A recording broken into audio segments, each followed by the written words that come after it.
pasensya na po sir, medyo malayo po kasi. Kasi ang dami po po ginagawa. Kaya po medyo hindi ko siya ma-visit. Meron po kami kasi sir, ano sa inyo, certificate po, padala po ng school. Pasasalamat po for accepting the school din. Tsaka may mga konting gifts po kami sir, para po sa inyo. Thank you ma'am. Kasama ko nga siya ma'am ng ano eh. I had a meeting with the provincial administrator and I was thinking which among of my staffs am I going to bring. Nakita ko competitive naman siya at saka decente naman dalhin siya yung sinama ko. Okay naman. Although they are not required to say anything kasi I have to defend myself to the provincial administrator, it helps somehow kasi when I did the documents, kahit hindi siya familiar doon sa trabaho nung department namin, dahil mahilig siya makinig, naiintindihan niya, naibibigay niya, kaya nagpabilis yung proposal ko kay PA, na-approve naman.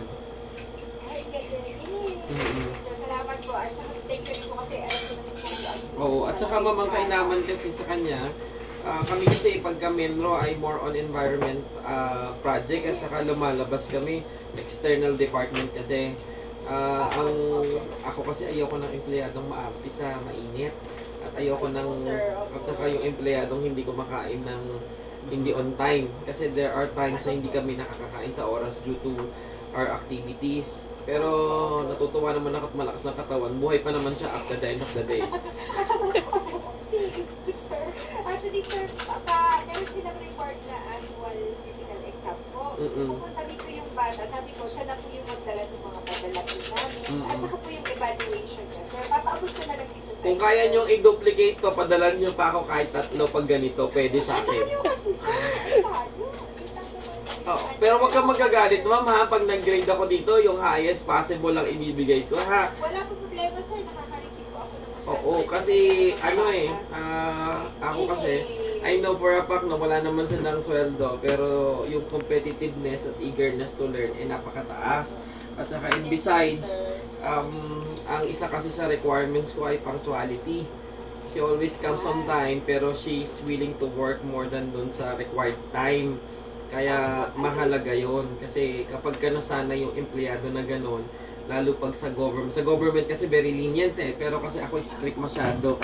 Ang natutuwa ako ay nakakasunod naman, kaya basta isinama, go, tapos lahat ng project naman pagka ini-evaluate ko at the end of the day ay wala pa naman ako nakikitang sumasablay, and I don't think may makikita ako. Ay, salamat sir. Sige po. Sir, papadala ko na rin po yung copy po ng memorandum of agreement na notarize na po natin. Oo, sige ma'am. Para lang po may copy. Opo ma'am. Sige po sir, nagpapasalamat na po ako ng marami ngayon. Hindi ako dapat mag-thank you kasi ako ay very appreciative ako doon sa mga schools and universities na nakakapag-produce ng students na ganun kagaya niya. Kasi usually, yung mga OJT, pag pumupunta sila, they are not fully aware dun sa gagawin. Actually nga ito, may pagkamaldita, nagagalit pagka walang ginagawa. Kaya ako naman, bagay na bagay sa akin kasi ayoko nang nakatunganga Kaya talagang nakakatuwa kasi very, sabi ko nga, kung magkakaroon ng opening ng JO, kukunin ko to sa office ko I think so. Highly recommendable naman, maganda yung outcome ng turo ng school kasi naintindihan niya yung purpose ng kanyang on-the-job training.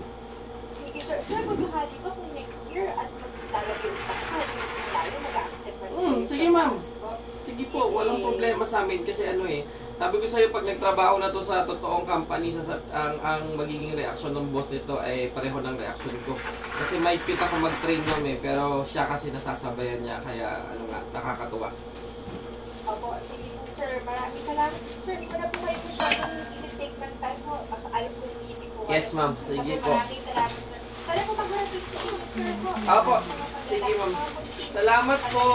Salamat in advance. Opo, thank you po. Sir, during thesis final defense po. Yes ma'am, no problem. No problem. Waiting lang po ako sa schedule, sir. Basta po magpapadala na lang po ako ng letter. Yes ma'am, sige po. No problem po. Thank you so much. Thank you po. Salamat Salamat po. Bye, sir. Bye-bye po.